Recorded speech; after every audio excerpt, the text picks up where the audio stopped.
Welcome to Here I Pod from ELCA Advocacy. A new social statement, Faith and Civic Life, seeking the well-being of all, was adopted by the ELCA Churchwide Assembly in 2025. Here I Pod presents a reading of the social statement, separated into 6 sections. Our recording of Faith and Civic Life began shortly after adoption, before a final copy was publicly available. So listeners are encouraged to refer to the ELCA Resource Center for the final, fully annotated version, linked in the show notes and reflected in the captions. While many contextual endnotes are read, not all are, but they can be found in the final, fully annotated version. Now we continue with Section 4, Religion and the First Amendment. Let's begin. Section 4, Religion and the First Amendment. Article 29.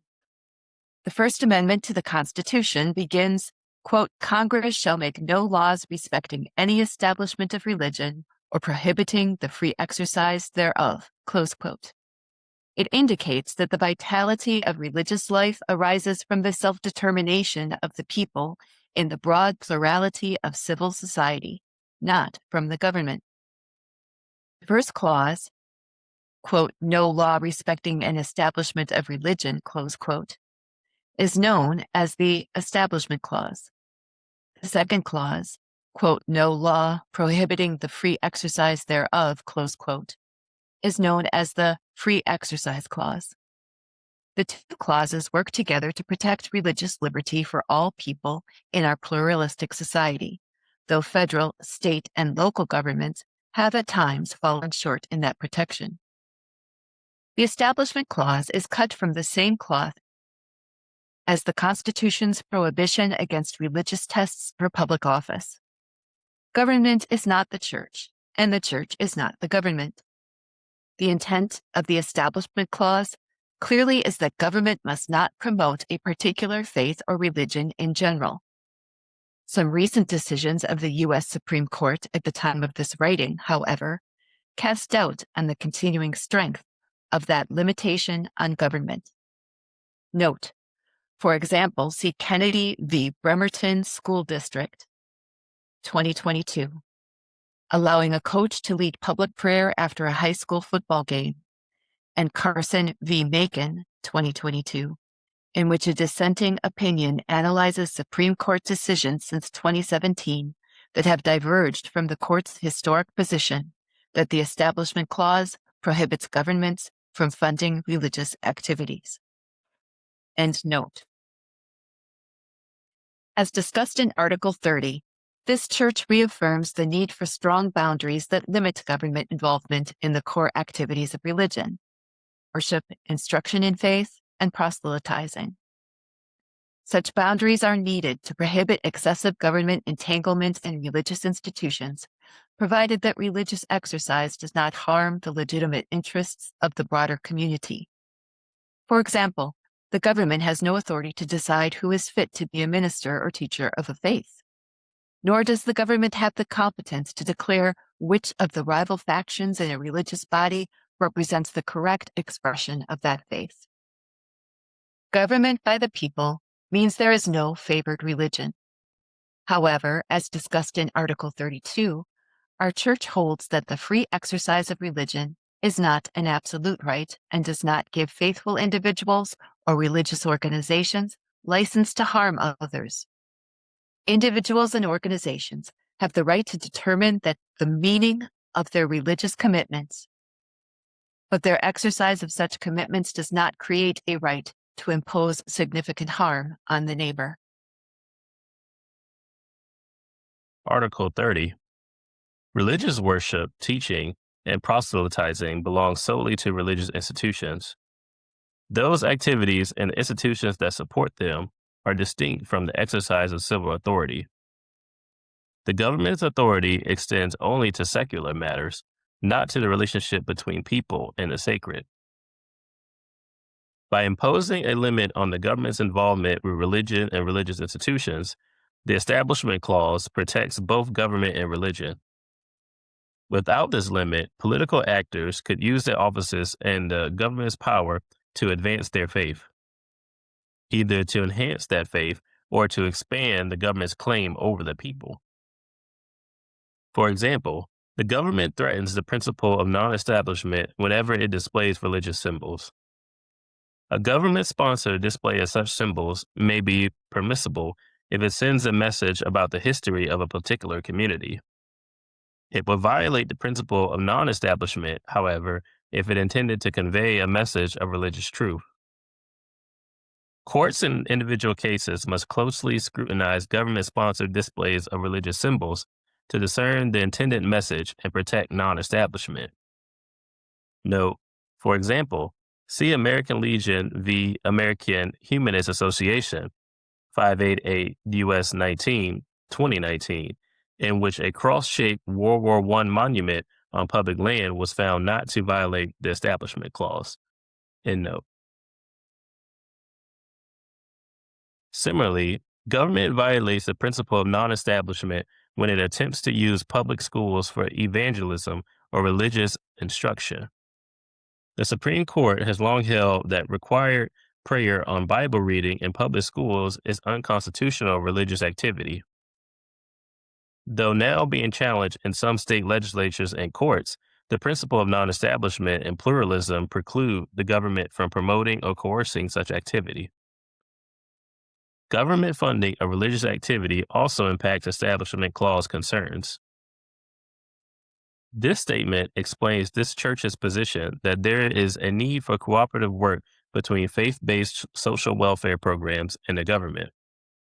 In those contexts, the government pays religious organizations for services of a secular character. If the government were to pay those organizations to provide worship or religious instruction, such funding would violate the principle of non-establishment.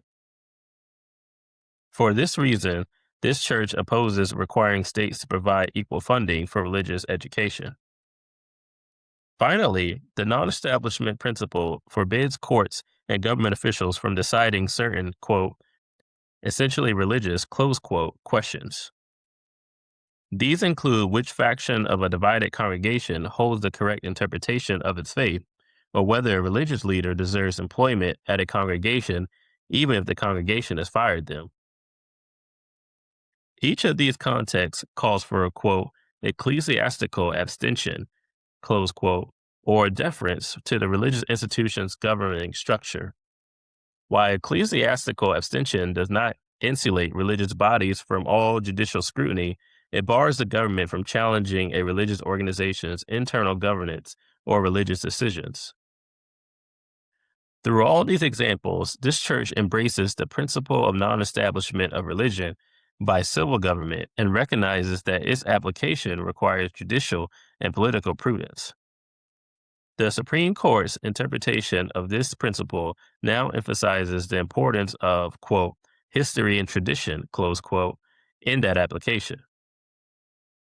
This church believes that an assessment of our nation's, quote, history and tradition, close quote, must encompass the principle of non-establishment, even though we may not always agree about specific applications. Note, for this reason, many state constitutions expressly prohibit public funding of houses of worship or places of religious instruction. Though direct public funding may be prohibited, churches and religious organizations qualify for exemption from federal income tax under Internal Revenue Code Section 501c3. In addition, property tax exemptions for houses of worship do not violate the Establishment Clause.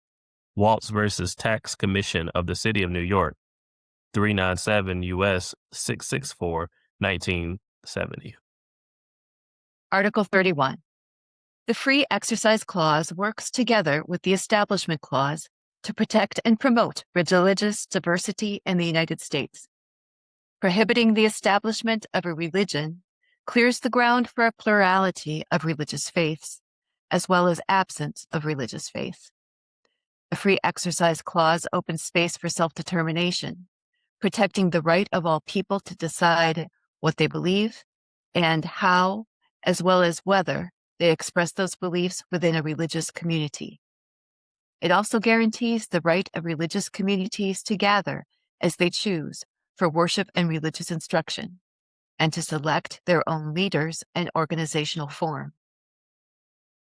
Bolstered by the First Amendment's protection of the right to free speech, the Free Exercise Clause also protects the right of individuals to bring their beliefs into political discussion and decision-making, and of religious communities to engage in public debate according to their religious convictions. A prohibition on expressing religious beliefs in political debate would have deprived the U.S. public of much of the basis for the abolition of slavery and for the civil rights movement, to name just two examples. In addition, the Free Exercise Clause bars the government from discriminating against believers and religious communities because of their faith. History includes examples of the government directly targeting some faiths for hostile treatment. Some recent claims of religious discrimination, however, involve subtle forms of allegedly different treatment for believers or religious entities. Under the Free Exercise Clause, as under the Establishment Clause, religion is constitutionally special. Sometimes there are such significant differences between religious and secular organizations that they are not truly comparable. In that case, different treatment is appropriate. Other times, a religious activity is truly being singled out or treated differently from the activities of comparable secular organizations, which is not permissible. This issue often arises in cases involving distribution of government funds. For example, this church believes that because religious education involves faith formation, there is a fundamental difference between secular public education and religious education, such that it should be permissible for the government to fund secular public education without funding religious education. Note, nevertheless, the Supreme Court determined that states prohibiting use of school vouchers for religion-based private schools violate the Free Exercise Clause. See Carson v. Macon, 2022. In addition, at the time of this writing, the Supreme Court agreed to decide whether a state may fund a proposed religious charter school. See Oklahoma Statewide Charter School Board et al. V. Drummond, 2025. End note. In contrast, it should not be permissible for governments to deny organizations funding merely because they are religious. For example, a state program violated the Free Exercise Clause by denying a grant to a religious school for playground resurfacing, while providing grants to similarly situated non-religious schools. The constitutionally protected right of free exercise is different from Christian freedom. For Lutherans, Christian freedom is given through Christ and arises solely from God's promise of salvation. This is an eternal freedom from condemnation by the demands of God that no human fulfills. It is a gift of God, received by faith, and does not depend on any specific political arrangement. Christian freedom is a matter of the gospel, whereas the right of free exercise of religion is a matter of human law. Christian freedom has only indirect legal significance for organizations and individuals in the civil realm. However, it gives us the positive freedom to love God and neighbor. This church affirms that Christian freedom includes the presumptive duty to obey civil law. There are exceptions, such as circumstances when the law has become tyrannical and abusive, especially to the most vulnerable. Then, love may require something other than obedience to civil law. But in normal situations, Christians obey for the sake of good civil order, or in other words, for the sake of the neighbor. Article 32. Though the Free Exercise Clause offers stout protection for the right of people and religious communities to worship, practice, teach, and share their faith as they see fit, that right is not absolute. Religiously motivated conduct may violate the laws and regulations that structure our complex society. When a conflict between religiously motivated practices and civil law occurs, the government should try to accommodate those practices. However, religious accommodations should not damage important public interests, including the civil rights of others. The ELCA's predecessor churches adopted the then prevalent legal standard of, quote, strict scrutiny, close quote, to define the balance between a religious accommodation and countervailing public interests. Note, courts review laws and government actions using, quote, strict scrutiny, close quote, standard, the highest and most stringent standard of judicial review, when they appear to infringe upon fundamental constitutional rights, including free exercise of religion. See U.S. versus Caroline Products Company, 304 U.S. 144 152, Note 4, 1938. Sherbert versus Werner, 374 U.S. 398, 1963, and Wisconsin v. Yoder, 406 U.S. 205, 1972.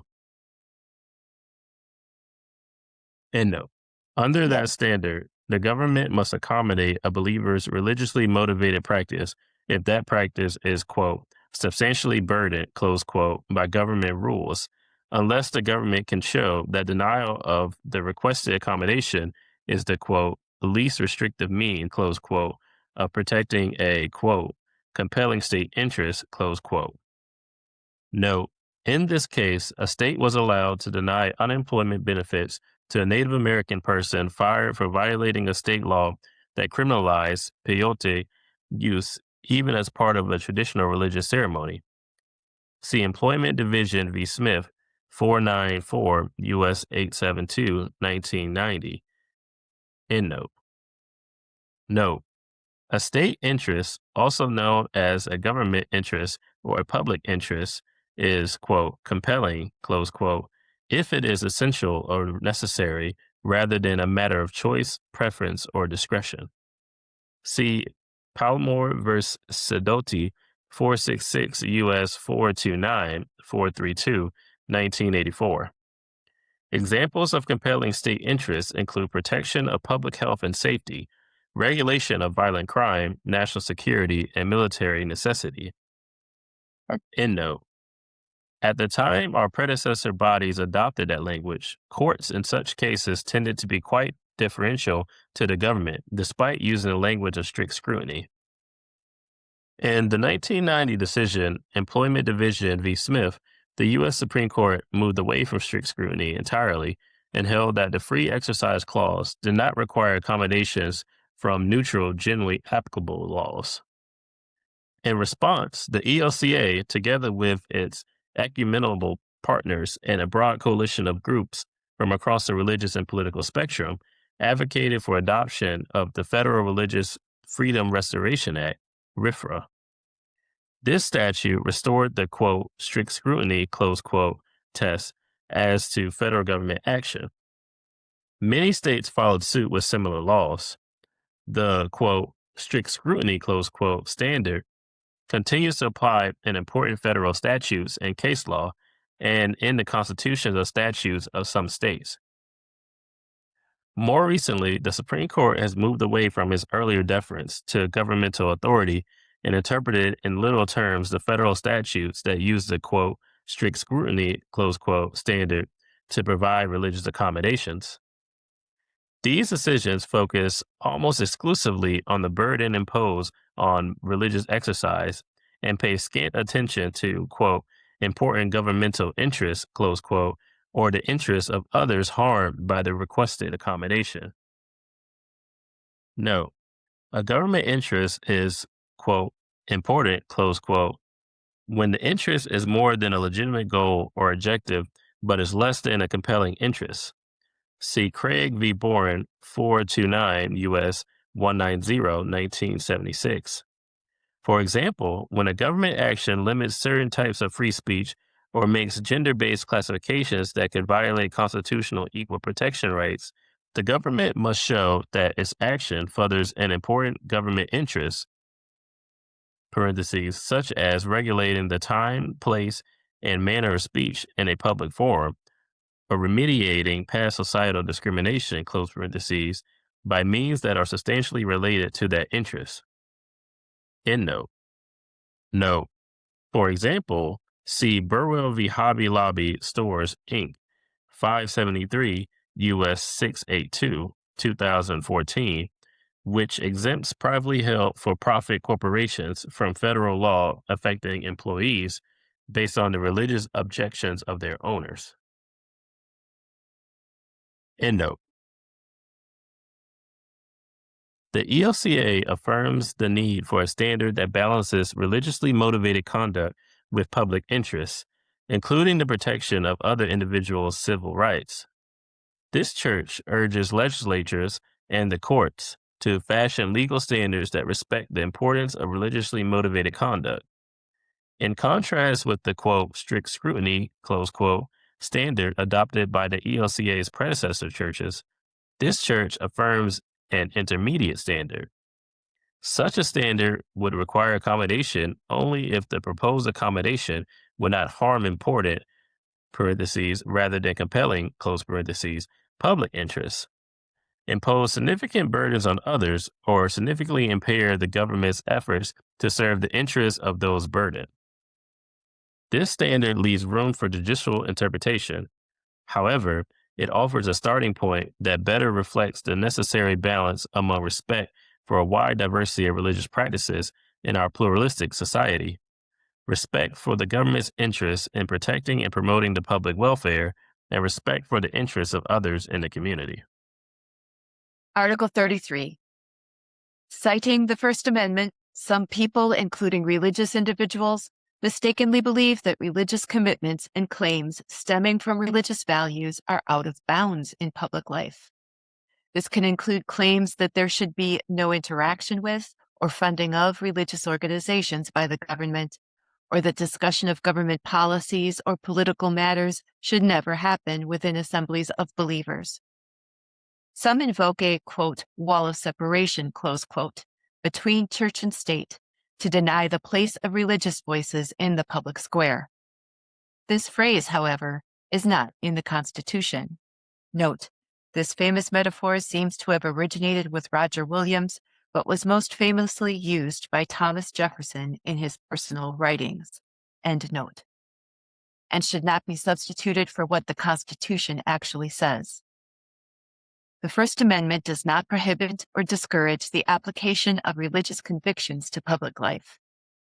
The Establishment Clause applies only to the government and those acting as officers of the government. It does not require religious individuals or communities to withhold their beliefs from public life. As Christians, we know from experience that religion plays a central role in our identity. The same is true for people who are part of other religious or spiritual traditions. If non-establishment, or, quote, separation of church and state, close quote, meant that religious commitments should not enter public life, religious people would be uniquely harmed. Not only would this conflict with the Free Exercise Clause, but it would also uniquely disadvantage religious people in that they, and they alone, would be unable to bring their most deeply held convictions to bear on public issues. If people of all faiths could not bring their highest convictions to consideration of civic questions, public life would be impoverished.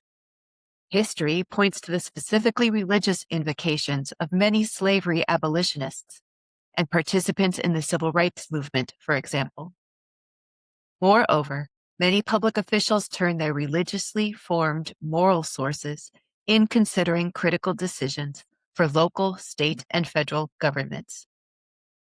The proper relationship of personal religious commitment to political and civic life cannot then be reduced to a wall of separation between, quote, church, close quote, and, quote, state, close quote.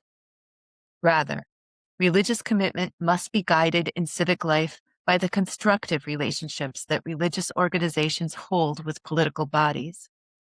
The next section addresses the character and boundaries of such constructive relationships. This concludes the reading of Section 4, Religion in the First Amendment.